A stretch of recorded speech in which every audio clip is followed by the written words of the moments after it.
நாளை அடுத்தடுத்த தலைமுறை தமிழீழ விடுதலைக்கும் தமிழ்நாட்டின் நேர்மையான லஞ்சம், லாவண்யம், குடும்பம் மற்றும் பொருளாதார தேடல் இல்லாமல் ஒரு பொது உடைமையுடன் கூடிய ஒரு பார்வையுள்ள ஒரு இளைய தலைமுறையை உருவாக்கி நிச்சயம் தமிழ்நாட்டுடைய அரசியல் அதிகாரத்தின் ஊடாகத்தான் இந்திய ஒன்றிய அரசை நாம் நிர்பந்தித்து அல்லது அவர்களை பணிய வைத்து நாம் உலக அரங்கில் தமிழுக்கென்று ஒரு நாடு வேண்டும் என்பதற்காக புதுச்சேரி தமிழ்நாடு உள்ளடக்கிய 40 நாடாளுமன்ற உறுப்பினர்களுடைய துணையோடுதான் ஒரு பொது வாக்கெடுப்பை நடத்தி தனித்தமிழ் ஈழம் என்கிற அரசை நாம் உருவாக்க முடியும். அரசியல் சார்ந்த நிகழ்வுகளின் ஊடாக இதை கூர்மையாக நீங்கள் கவனிக்கணும்.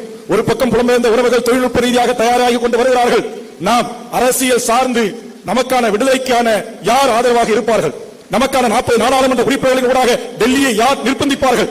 ஈழத்தில் நடந்தது இனப்படுகொலைதான், அதில் எல்லளவு எனக்கு சந்தேகம் இல்லை. ஒட்டுமொத்த 7 கோடி மக்களின் ஏகோபித்த அவையாக இருக்கிற தமிழக சட்டமன்றம் இதற்கான சட்டமன்றத்தின் தீர்மானத்தை நிறைவேற்றி ஒன்றிய அரசுக்கு அனுப்பி வைத்து என் ஈழ உறவுகளுக்கு இழக்கப்பட்ட அநீதிக்கு சர்வதேச நீதி விசாரணை பொறிமுறை வேண்டும் என்று சொல்லுகின்ற அரசை அல்லது செய்கின்ற அரசை உருவாக்குவதற்கான அரசியலை நாம் செய்ய வேண்டும்.